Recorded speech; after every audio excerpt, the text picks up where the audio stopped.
है, पहला यूहन्ना 4 अध्याय के 7 से लेकर 21 तक। उसमें हम आगे सीखेंगे कि हमें दूसरों से प्रेम क्यों करना चाहिए, क्यों हम दूसरों से प्रेम रखें। कई बार हमने देखा है हमें ऐसा संसार में या ऐसी अपनी ईगो में और कुछ में होकर हम लोग फील करते हैं कि मैं ही क्यों हर बार कंप्रोमाइज करूं, मैं ही क्यों क्षमा करूं, मैं ही क्यों बर्दाश्त करूं, मैं ही क्यों ऐसा करूं, मैं ही क्यों ऐसा करूं, है ना, मैं ही क्यों दूसरे को क्षमा करता रहूं, मैं ही क्यों रियलाइज करूं। सारी बातें को देखते हैं हमेशा मैं ही क्यों, मैं ही क्यों, मैं ही क्यों, ये बात होती है। क्योंकि कहीं ना कहीं हमारे अंदर प्रेम की कमी होता है, इसलिए हम कंप्रोमाइज करने को राजी नहीं होते। ये चीज है। और मेरे प्रिय जो ये छोटा सा खंड है, इसमें बार बार प्रेम शब्द के ऊपर बात किया गया है। और इस छोटे से खंड में कम से कम 6 ऐसे कारण हैं जिसके वजह से हमें दूसरों से प्रेम रखना चाहिए। 6 ऐसे कारण हैं जिसके वजह से हमें दूसरों से प्रेम रखना चाहिए, है ना। जो पहला कारण है 7 और 8 पद में लिखा है कि हमें दूसरों से प्रेम रखना चाहिए क्योंकि परमेश्वर खुद प्रेम है। परमेश्वर खुद प्रेम है, इसलिए हमें दूसरों से प्रेम रखना चाहिए। जो 7वें पद में इस तरह से लिखा है कि हे प्रियो, हम आपस में प्रेम रखें क्योंकि प्रेम परमेश्वर से है और जो कोई प्रेम करता है वह परमेश्वर से जन्मा है और परमेश्वर को जानता है। क्या कहता है कि हम आपस में प्रेम रखें क्योंकि प्रेम परमेश्वर से है। क्योंकि हम लोग परमेश्वर को मानते हैं, परमेश्वर को अपना प्रभु कहते हैं, परमेश्वर को अपना उद्धारकर्ता समझते हैं, परमेश्वर पर हम प्रार्थना करते हैं कि आपने अपने इकलौते पुत्र को हमारे लिए भेजा, हम पूरी तरह से परमेश्वर पर निर्भर होता है, तो वो प्रेम भी परमेश्वर की ओर से आता है। इसलिए हमें दूसरों से प्रेम रखना चाहिए, प्रेम रखना चाहिए। और जो कोई प्रेम रखता है वो परमेश्वर से जन्मा है। जो कोई प्रेम रखता है वो कहां से जन्मा है? परमेश्वर से जन्मा। अगर गंदा पानी आ रहा है नलके में, इसका मतलब जहां से पानी आ रहा है वहां गंदा पानी है, जब ही गंदा पानी आ रहा है ना। और अगर पाइप साफ पानी में लगा रहेगा तो पानी कैसा आएगा? साफ आएगा। उसी तरह हमारी जो जड़ है परमेश्वर में लगा हुआ है और प्रेम परमेश्वर से आता है, इसलिए प्रेम भी हमसे शुरू होनी चाहिए। हम दूसरा क्या हमारे साथ व्यवहार करता है ये मायने नहीं रखता कि चूंकि हम परमेश्वर से जन्मे हैं, परमेश्वर से प्रेम आता है, इसलिए हमें दूसरों से प्रेम रखना चाहिए। और जो प्रेम रखता है सचमुच में वही परमेश्वर को जानता है ना, वही परमेश्वर को जानता है। और 8वां पद इसके इंग्लिश में कहता है कि जो प्रेम नहीं रखता वो परमेश्वर को नहीं जानता क्योंकि परमेश्वर प्रेम है। अगर कोई कितना भी कह ले कि नहीं मैं तो परमेश्वर से बहुत प्रेम रखता हूं, मैं परमेश्वर को बहुत मानता हूं, जानता हूं, उनके शब्दों पर चलता हूं, लेकिन आपस में प्रेम नहीं रखे, तो सच्चाई ये है कि परमेश्वर को नहीं जानता, परमेश्वर की नहीं मानता। जब तक आपस में प्रेम नहीं होगा, परमेश्वर से मिलने के लिए, परमेश्वर को जानने के लिए हमारे प्लेटफॉर्म तैयार नहीं होगा। इसलिए हमें दूसरों से प्रेम रखना है क्योंकि परमेश्वर खुद प्रेम है। दूसरा कारण जो है हमें दूसरों से प्रेम रखने का, वो ये है कि परमेश्वर हमसे प्रेम करता है। परमेश्वर हमसे प्रेम करता है ना। 9 पद में लिखा है कि जो प्रेम परमेश्वर हमसे रखता है वह इससे प्रकट हुआ कि परमेश्वर ने अपने पुत्र को जगत में भेजा ताकि हम उसके द्वारा जीवन पाएं। परमेश्वर चूंकि हमसे प्रेम रखता है, इसलिए परमेश्वर ने अपने इकलौते प्रिय पुत्र को हमारे लिए इस जगत में भेजा ताकि हम जीवन पाए। हम क्या पाए? जीवन। जरा मनुष्यों की कैरेक्टर को देखिए। अदन के वाटिका में मनुष्य ने परमेश्वर की आज्ञा को तोड़ा। जो काम परमेश्वर ने करने को बोला उसके विरोध में काम किया। परमेश्वर उसके लिए सोचता है। परमेश्वर उस कैन के लिए सोचता है जो अपने भाई को मर्डर कर दिया, और जब परमेश्वर पूछा कि तेरा भाई कहां है, तो कहता मैं क्या ठेकेदार हूं उसका, मेरे से पूछ के कहीं जाता है, मुझे क्या पता कहां गया, मुझे सब बता के जाते हैं। मतलब वो उल्टा परमेश्वर पर ही बोला। परमेश्वर उससे भी प्रेम रखता है ना। आदम के टाइम से लेके आज तक मनुष्य परमेश्वर से बलवा करता है। जिस ईश्वर को देखा नहीं उसकी मूर्त बना डाला है। जो कभी मरता नहीं उसको नाशवान वस्तुओं में ढूंढता है। जो सृष्टि का रचना करने वाला उसको हम रच देते हैं। इतना हम परमेश्वर के विरोध में जाते हैं, लेकिन तब भी परमेश्वर हमसे इतना प्रेम करता है कि कोई वस्तु नहीं बल्कि अपना इकलौता पुत्र भी हमारे लिए नहीं रख छोड़ा, वो भी दे दिया। वो हमसे इतना प्रेम रखता है। अब मेरे प्रिय, इसी से जान सकते हैं कि हमें प्रभु से कितना प्रेम रखना चाहिए, कितना प्रेम रखना चाहिए। यूहन्ना रचित सुसमाचार 3:16 में लिखा हुआ है, परमेश्वर ने जगत से ऐसा प्रेम किया कि उसने अपना इकलौता पुत्र दे दिया, ताकि जो कोई इस पर विश्वास करे वो नाश न हो बल्कि अनंत जीवन को प्राप्त करे। शब्द लिखा है जो कोई। जो कोई का मतलब परमेश्वर किसी एक कौम का नहीं है, एक जाति का नहीं, एक बिरादरी का नहीं, कुछ लोगों चुने हुए कुछ लोगों का नहीं, बल्कि परमेश्वर सबका है। और हर कोई जीवन पा सकता है अगर वो यीशु पर विश्वास करे तो। आशीष तो कोई भी ले सकता है परमेश्वर से, मैं आपको बता दूं, कोई भी आशीष ले सकता है, चंगाई ले सकता है, हर चीज ले सकता है। लेकिन जब उद्धार की बात आती है तो उद्धार के लिए एक कीमत चुकाया गया है और वो है प्रभु यीशु मसीह। बिना यीशु मसीह को अपना जीवन दिए हुए कोई भी स्वर्ग में प्रवेश नहीं कर सकता, चाहे आप कितना भी अध्ययन कर लो, कितना भी कठिन परिश्रम कर लो, कितना भी समझदार बन जाओ, कुछ भी कर लो। स्वर्ग में प्रवेश करने के लिए जो द्वार है वो स्वयं सर्वसिद्ध प्रभु यीशु मसीह है। वो मृत्युंजय प्रभु हमारा प्रभु यीशु मसीह है। उसके बिना कोई भी स्वर्ग में प्रवेश नहीं कर सकता। और जब उसके बिना कोई स्वर्ग में प्रवेश नहीं कर सकता तो उसके अनुसार चलना पड़ेगा, तभी हम जा सकते हैं। प्रभु का वचन कहता है कि जिसने अपने निज पुत्र को भी ना रख छोड़ा परंतु उसने हम सब के लिए दे दिया, वह उसके साथ हमें और कुछ क्यों न देगा, क्यों नहीं देगा। हमें जीवन देने को तैयार है ना, हमें सब कुछ देने को तैयार है, लेकिन शर्त यह है कि उसके इकलौते पुत्र पर हमें विश्वास करना होगा, क्योंकि यीशु मसीह खुद प्रायश्चित बन गया हमारे लिए। 10 में लिखा है, प्रेम इसमें नहीं कि हमने परमेश्वर से प्रेम किया, पर इसमें है कि उसने हमसे प्रेम किया और हमारे पापों के प्रायश्चित के लिए अपने पुत्र को भेजा। पर प्रेम इसमें नहीं है कि हमने परमेश्वर से प्रेम किया, प्रेम इसमें है कि परमेश्वर ने हमसे प्रेम किया। पिछले दिनों मेरे प्रिय मैंने बताया था, जहां प्रेम होता है वहां सेक्रीफाइस होता है, जहां प्रेम होता है वहां क्षमा होता है, जहां प्रेम होता है वहां प्रेम करने वाले को कुछ ना कुछ नुकसान उठाना पड़ता है, अभी प्रेम होता है ना। लस्ट में फायदा हो सकता है लेकिन लव में नुकसान हो सकता है। परमेश्वर ने हम मनुष्यों से प्रेम किया है, अपने स्वरूप में, अपनी समानता में अपने जैसे बनाया है, अपने नथने का सांस हमारे अंदर फूंका है। और जब उसने अपने नथने का सांस हमारे अंदर फूंका है तो हमें बचाने के लिए, हमें अनंत जीवन देने के लिए, हमें अपने साथ रखने के लिए अपने इकलौते प्रिय पुत्र को भी नहीं रख छोड़ा, बल्कि हमारे लिए प्रायश्चित ठहरा दिया। अर्थात जो पाप आदम ने किया, जो पाप आदम के बच्चों ने किया, जो पाप उसके पीढ़ियों ने किया और आज तक करते आ रहे हैं, उस पाप की सजा जो मृत्यु है, शैतान जो उसे खा जाना चाहता है, उससे बचाने के लिए, उससे छुड़ाने के लिए, उस पाप का दंड भोगने के लिए स्वयं प्रभु यीशु मसीह को, जो सर्वसिद्ध मृत्युंजय ईश्वर है, इस संसार में आना पड़ा, इस संसार में आना पड़ा और हमारे लिए प्रायश्चित बना, ताकि हम उससे पूरी रीति से छूट जाएं, पूरी रीति से छूट जाएं। और 11 पद जो इसका है वो एक एप्लीकेशन है, अगर ध्यान से पढ़ेंगे जो हमारे जीवन में लागू करने वाली है, वो ये है कि हे प्रिय, जब परमेश्वर ने हमसे ऐसा प्रेम किया तो हमको भी आपस में प्रेम रखना चाहिए।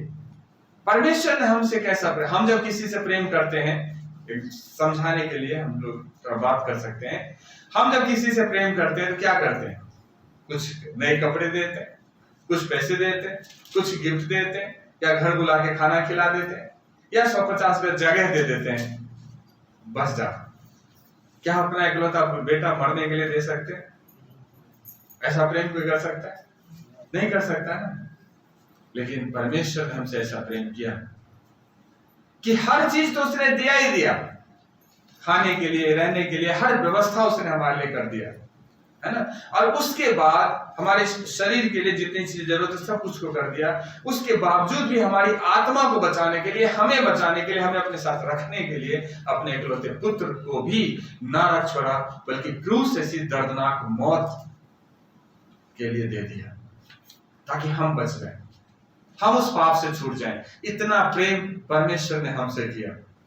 और परमेश्वर चाहता है जब हम तुमसे इतना प्रेम किए हैं तो तुम कम से कम आपस में तो प्रेम से रहो, आपस में तो मिलजुल कर रहो।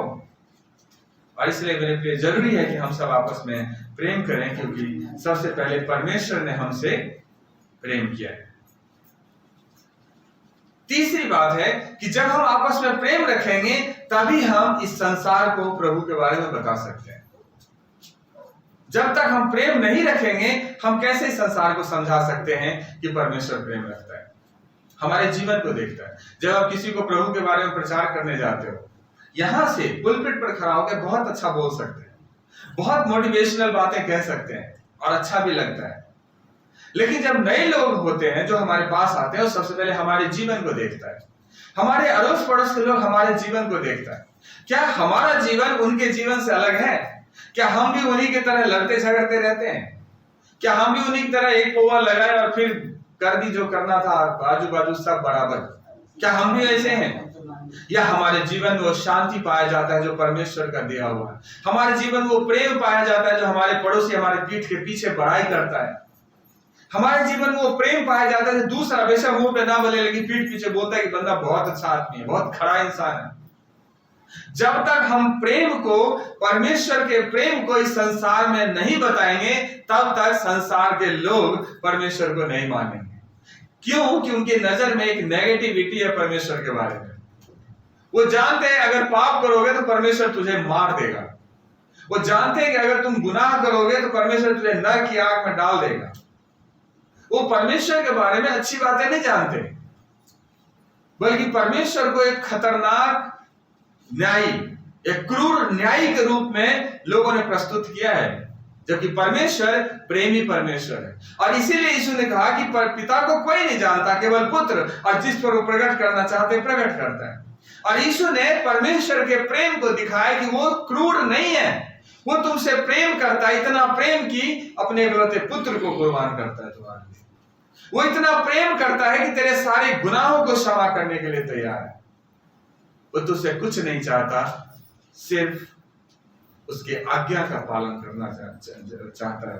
तुम उसकी आज्ञा का पालन करो, तुम उसकी आज्ञा का पालन करो। तो जब हम आपस में प्रेम रखेंगे तभी परमेश्वर के शब्द, परमेश्वर के वचन लोगों तक पहुंच पाएगा। जो 12 पद में लिखा है, परमेश्वर को कभी किसी ने नहीं देखा, यदि हम आपस में प्रेम रखें तो परमेश्वर हमें बना रहता है और उसका प्रेम हमें सिद्ध होता है। जब आपस में हम प्रेम रखें, अगर संसार के लोगों के जैसे हमारा स्वभाव है, संसार के लोगों जैसे हमारा सोच है, संसार के लोगों जैसे हमारा व्यवहार है, तो आप ही बता दीजिए कि आप में और परमेश्वर के लोगों में या संसार के लोगों में क्या फर्क रहेगा? कुछ भी नहीं। फर्क होना चाहिए प्रेम में। जहां नफरत से भरा होता है हमें प्रेम दिखाना है ना, प्रेम दिखाना, इसलिए हमें प्रेम रखना चाहिए। परमेश्वर वचन कहता है कि जो कोई उसके वचन पर चले उसमें सचमुच परमेश्वर का प्रेम सिद्ध हुआ है, और हमें इसी से मालूम होता है कि हम उसमें हैं। जो परमेश्वर के वचन पर चले, परमेश्वर के वचन के अनुसार जीवन को जिए। परमेश्वर का वचन कहता है माफ करो, तो हमें माफ करना चाहिए। परमेश्वर का वचन कहता है शत्रु को भी गले लगा लो, तो हमें शत्रु को भी गले लगाना चाहिए। परमेश्वर का वचन कहता है कोई तेरे एक गाल पर थप्पड़ मारे दूसरा ही फेर दो, हमें ऐसा ही करना चाहिए। तभी परमेश्वर का प्रेम हमें सिद्ध होता है। वो कहता है उसकी आज्ञाओं को, जो उसकी आज्ञाओं को मानता है वह उसमें है और वो उसमें बना रहता है, अर्थात उसी में, अर्थात इसी से, अर्थात उस आत्मा से जो उसने हमें दिया है, हम जानते हैं कि वह हमें बना रहता है ना। तो जो उसकी आज्ञाओं को मानता है, परमेश्वर की आज्ञाओं को मानना ही शुरुआत है ना। अगर हम परमेश्वर से प्रेम रखेंगे तो निश्चित रूप से हम उसकी आज्ञाओं का पालन भी करेंगे, उसकी आज्ञा के अनुसार हम जीवन को भी जिएंगे, जीवन को भी जिएंगे। चौथी बात जो 13 से लेकर 16 तक ये है, हमें आपस में प्रेम रखना चाहिए क्योंकि हमने परमेश्वर के प्रेम को समझा है। हमें आपस में प्रेम रखना चाहिए क्योंकि हमने परमेश्वर के प्रेम को समझा है। हमने समझा है कि जब मसीह में हम नहीं थे तो हमारा जीवन कैसा था। काम तो उस टाइम भी करते थे, जानने वाले तो उस टाइम भी थे, परिश्रम तो उस टाइम भी करते थे, लेकिन ये आनंद हमारे पास नहीं थी। परमेश्वर ने हमसे प्रेम किया और उससे निकल के इधर लाया, और तब हमने देखा कि अब उतनी मेहनत भी नहीं करना पड़ता, उतने स्ट्रगल भी नहीं करने पड़ते, फिर भी परमेश्वर हमें आनंद से रखता है। और न केवल आनंद से बल्कि उस दुख से छुड़ा लिया। जहां मरने को सोचते थे, सुसाइड करने को सोचते थे, वहां से जीने के लिए हमें सिखाया और दूसरे को भी हम जीना सिखाते। जब हमें निराशा से लेकर आशा की तरफ वो लेकर के आया है, जब कंगालपन से लेकर के समृद्धि की तरफ लेकर के आया है, तो हम समझ रहे हैं कि परमेश्वर का प्रेम हमें कैसा है। और जब हम समझ गए हैं तो हमें आपस में क्या रखना है? प्रेम रखना है। इसी से हम जानते हैं 13 पद में, इसी से हम जानते हैं कि हम उसमें बने रहते हैं और वो हमें, क्योंकि उसने अपने आत्मा में से हमें दिया है। अपनी पवित्र आत्मा हमें दिया है। क्यों दिया है पवित्र आत्मा? वचन में लिखा है पवित्र आत्मा तुम्हारा सहायक है, हमारा सहायक है, ताकि जब हम प्रभु के तरफ बढ़ते हैं, परमेश्वर के तरफ बढ़ते हैं, तो बहुत सारी रुकावटें हैं हमारे जीवन में। हमारी शारीरिक रुकावटें हो सकता है, हमारी सांसारिक रुकावटें हो सकती है, हमारे अगल बगल की जो रिश्तेदारी है वो वाली रुकावट हो सकती है, और ऐसी और भी बहुत सारे परेशानी हो सकता है। लेकिन इन सारी बातों से हमें बचाने वाला, हमें छुड़ाने वाला जो अगर कोई है तो वो कौन है? प्रभु है। और पवित्र आत्मा इसीलिए दिया गया कि हमें सही तरह से गाइड करे, सही तरह से लेकर के चले, वचन के अनुसार हमें आगे लेकर के चले, ताकि हमारा जीवन प्रभु में और भी बढ़ता हुआ चला जाए और बना हुआ रहे, है ना। 14 पद में लिखा है, हमने देख लिया और गवाही देते हैं कि पिता ने पुत्र को जगत में उद्धारकर्ता करके भेजा है। जो कोई ये मान लेता है कि यीशु परमेश्वर का पुत्र है, परमेश्वर उसमें बना रहता है और वो परमेश्वर में।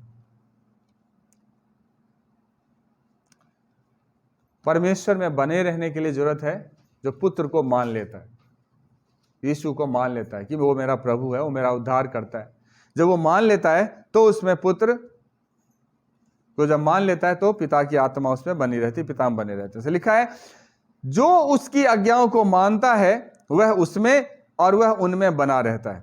और इसी से, अर्थात उस आत्मा से जो उसने हमें दिया है, हम जानते हैं कि वह हम में बना रहता है। आज्ञा को मानना, जब आज्ञा को मानते हैं, परमेश्वर की अधीनता में अपने जीवन को देते हैं, तो तब क्या होता है? जब परमेश्वर की अधीनता को हम जीवन में अधीनता में अपने जीवन को देते हैं, तो परमेश्वर का वचन जो है वो हमें संभालता है, वचन के अनुसार हमारा जीवन चलता है आगे। और इस तरह से जब हम प्रभु में आगे बढ़ते हैं तो पवित्र आत्मा हमारी सहायता करता, हमारी मदद करता और हमें आगे लेकर के चलता है, हमें लेकर के चलता है ना, लेकर के चलता है।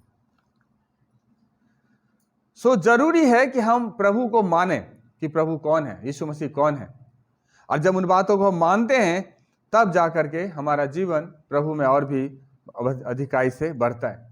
एक बार यीशु मसीह ने चेलों को पूछा कि संसार मेरे को क्या मानते हैं? तो चेलों ने कहा, प्रभु कोई कहता है कि यूहन्ना भविष्यवक्ता है, कोई कहता है कि कोई मरे हुए भविष्यवक्ता में से कोई जी उठाए, कोई कुछ तरह तरह की बातें कहते हैं। फिर यीशु ने पूछा, तुम मुझे क्या कहते हो? लोग तो बहुत कुछ कहते हैं, आज भी यीशु मसीह के बारे में लोग बहुत कुछ कहते हैं। अगर मैं आपसे पूछूं तो बहुत सारे सवाल हैं जब कहते हैं, लेकिन सच्ची बात यह है कि जब यीशु ने चेलों से पूछा कि तुम मुझे क्या मानते हो, तब चेलों ने क्या कहा? पतरस ने क्या कहा? तू जीवते परमेश्वर का पुत्र मसीह है, तू जीवते परमेश्वर का पुत्र मसीह है। और यही बात आज हमारे लिए भी जरूरी है कि हम भी माने। परमेश्वर को जानने के लिए, परमेश्वर के पास पहुंचने के लिए, परमेश्वर की बातों को समझने के लिए हमें उसके पुत्र को समझना जरूरी है।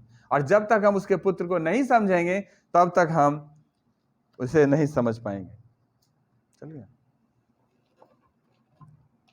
तब तक हम उसे नहीं समझ पाएंगे, है ना।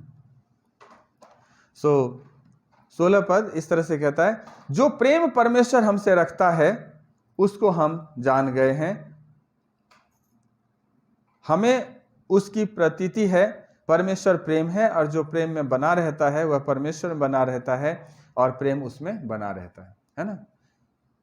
लास्ट में बहुत अच्छी बात लिखा है कि जो प्रेम में बना रहता है, देखिए लिखा है परमेश्वर प्रेम है और जो प्रेम में बना रहता है वो परमेश्वर में बना रहता है। जो प्रेम में बना रहता है वो परमेश्वर में, अर्थात जो परमेश्वर में बना रहता है वो प्रेम में बना रहता है, जो प्रेम में बना रहता है वो परमेश्वर में बना रहता है। और प्रेम में बने रहने के लिए, परमेश्वर में बने रहने के लिए उसकी आज्ञाओं का मानना जरूरी है ना।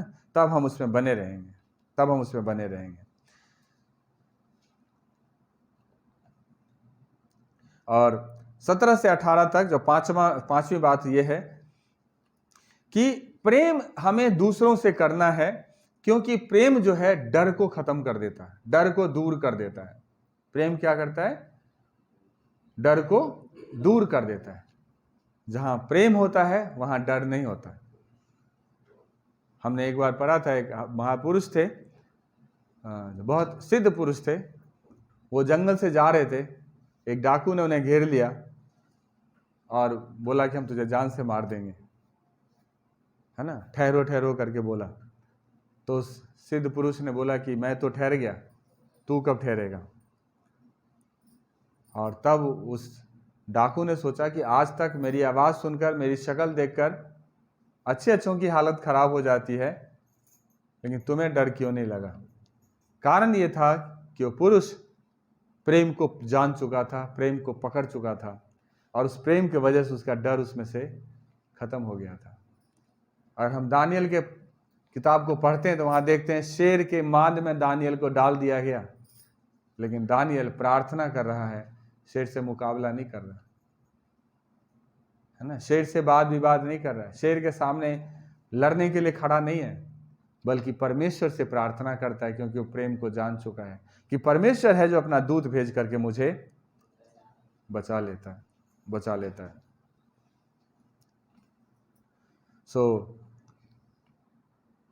17 से 18 तक इसी बात को कहता है। प्रेम जो है वो डर को हमारे जीवन से क्या करता है? खत्म कर देता है। इसलिए हमें आपस में प्रेम रखना चाहिए, और इसी से प्रेम हमें सिद्ध हुआ कि हमें न्याय के दिन हियाव हो, क्योंकि जैसा वो है वैसा ही संसार में हम भी हैं। यीशु मसीह जब संसार में आया, एक साधारण मनुष्य के समान आया। हम जानते हैं कि यीशु मसीह एक ही समय में पूरे का पूरे परमेश्वर हैं और पूरे के पूरे मनुष्य हैं। अगर वो परमेश्वर की महिमा को प्रकट करते हैं, उसी समय में वो मनुष्य के समान कमजोर भी हैं। उन्हें भी भूख लगता है, उन्हें भी चिंता होती है, उन्हें भी रोना आता है, वो भी थक जाते हैं, लेकिन वो आंधी तूफान को भी रोक देते हैं, वो मुर्दे को भी जिंदा कर देते हैं, वो पानी पर भी चल जाते हैं, है ना। यीशु एक ही समय में मनुष्य है और उसी समय में परमेश्वर है। और वो परमेश्वर जो अनादि काल का सनातन ईश्वर है, वो स्वर्ग को छोड़कर इस पृथ्वी पर हमारे और आपके जैसे एक साधारण मनुष्य बना और हमारे जैसे जीवन को जिया। इसलिए उन्हें मनुष्यों की कमजोरियां पता है, और चूंकि हमारी कमजोरियां उन्हें पता है, और इसलिए हमारे लिए हर चीज को उन्होंने पूरा कर दिया, ताकि न्याय के दिन हमें भी हियाव हो, न्याय के दिन हमें भी हियाव हो, है ना। 17 पद कहता है, इसी से हमें सिद्ध हुआ है कि हमें न्याय के दिन हियाव हो, जैसा लिखा है कि वैसे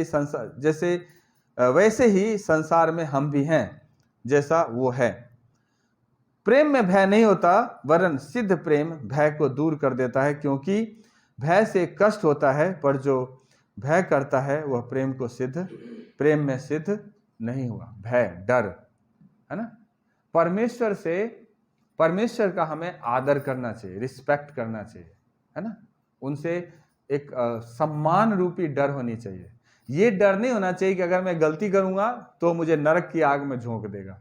हमें ये गलती नहीं होना चाहिए कि मेरे से गलती हो गया, पता नहीं परमेश्वर हम पर कौन विपत्ति डाल देगा।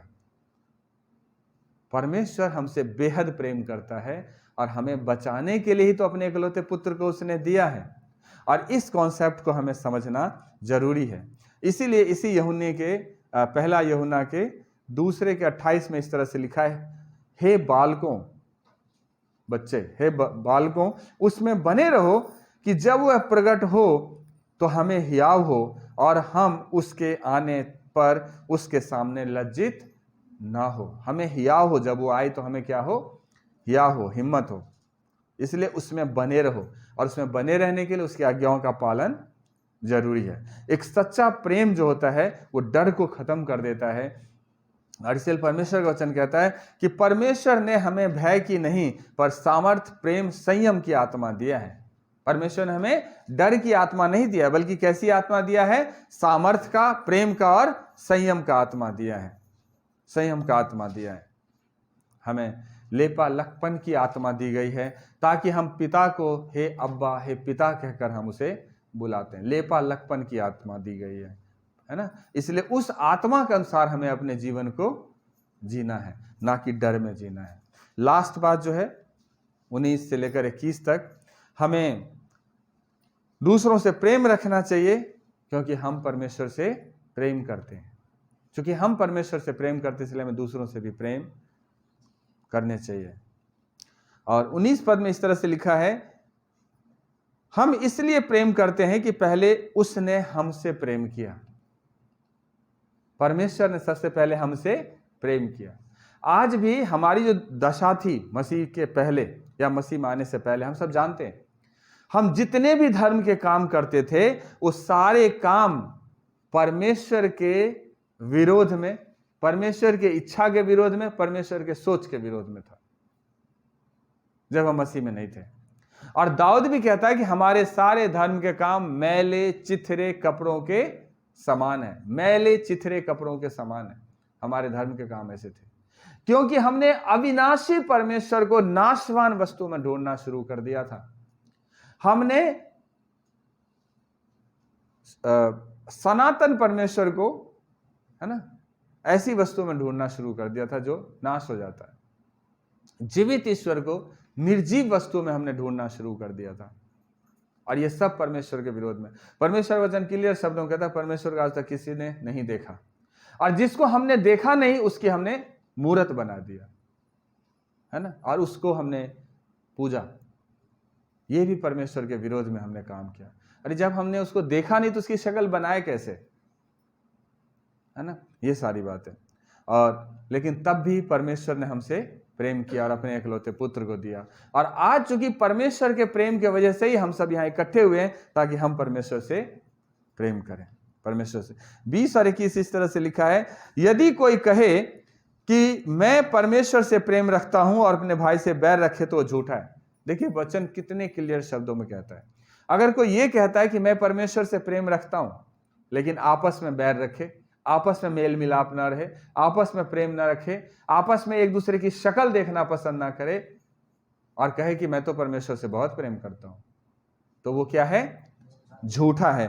क्योंकि जो अपने भाई से जिसे उसने देखा है प्रेम नहीं रखता, तो वह परमेश्वर से भी जिसे उसने नहीं देखा प्रेम नहीं रख सकता। जिसको हम देखते हैं जब उससे प्रेम नहीं रख सकते, तो जिसे हम नहीं देखते उससे प्रेम क्यों कर रखेंगे? और उससे हमें यह आज्ञा मिली है कि जो कोई परमेश्वर से प्रेम रखता है वो अपने भाई से भी प्रेम रखे, है ना। सो अगर हम परमेश्वर से प्रेम रखते हैं तो उसकी शुरुआत है कि आपस में हम क्या रखें? प्रेम रखें। और अगर आपस में ही प्रेम नहीं रखते और ये दावा करते कि हम परमेश्वर से प्रेम रखते हैं, तो हम झूठे हैं, हम झूठे हैं। सो परमेश्वर वचन कहता है कि जो कोई ये कहता है कि मैं ज्योति में हूं और अपने भाई से बैर रखता है, वो अब तक अंधेरे में ही है। अगर कोई कहता है मैं ज्योति में हूं, मैंने मसीह को जान लिया, मैंने उसकी उपस्थिति को देखा, मैंने दर्शन देखा, मैं पवित्र आत्मा की उपस्थिति में रहता हूं, मैंने ये देखा, मैंने वो देखा, आत्मिक रूप से बहुत कुछ देखा, लेकिन आपस में प्रेम नहीं रहता, आपस में मेल मिलाप नहीं रहता, तो अभी भी कहां है? अंधेरे में ही है, अंधेरे में ही है। सो जो कोई अपने भाई से बैर रखता है वो अंधकार में है और अंधकार में चलता है और नहीं जानता कि कहां जाता है, क्योंकि अंधकार ने उसकी आंखें अंधी कर दी है। अंधेरे में जब आप चलेंगे ना, तो ना रास्ता सही से दिखता है, ना रास्ता पर का गड्ढा सही से दिखता है, और ना रास्ता पर पड़े हुए कोई कीड़े मकोड़े जो होता है वो सही से दिखता है, खतरनाक जानवर कोई दिखता है ना। हम आइडिया से चल रहे होते हैं। और उसी तरह जब हमारे जीवन में अगर प्रेम नहीं है तो हम उसी तरह से टटोल टटोल के चल रहे होते हैं, पता नहीं कहाँ गिर जाएं, है ना। तो मेरे प्रिय, हमें आपस में प्रेम रखना चाहिए। और इस खंड के अनुसार मैंने 6 कारण बताया कि हमें आपस में क्यों प्रेम रखना चाहिए। उसका पहला कारण है कि परमेश्वर खुद प्रेम है, इसलिए हमें आपस में प्रेम रखना चाहिए। दूसरा कारण है कि परमेश्वर हमसे प्रेम करता है, इसलिए हमें प्रेम रखना चाहिए। तीसरा कारण है कि अगर हम प्रेम नहीं रखेंगे तो प्रभु के बारे में लोगों को कैसे बताएंगे, संसार को कैसे हम प्रभु के बारे में बताएंगे। चौथा कारण है कि अगर हम आपस में प्रेम हमें रखना चाहिए क्योंकि हमने परमेश्वर के प्रेम को समझ लिया है, जान लिया है। पांचवा कारण है कि जब हम प्रेम रखते हैं तो वो डर को खत्म कर देता है, उस भय को खत्म कर देता है। छठा और लास्ट कारण है कि हम परमेश्वर से प्रेम रखते हैं और इसलिए जरूरी है कि हम लोगों से प्रेम रखें। अगर हम लोगों से प्रेम नहीं रखेंगे तो हम परमेश्वर से भी प्रेम नहीं रखेंगे। सो प्रभु आप सबको आशीष दे, बरकत दे।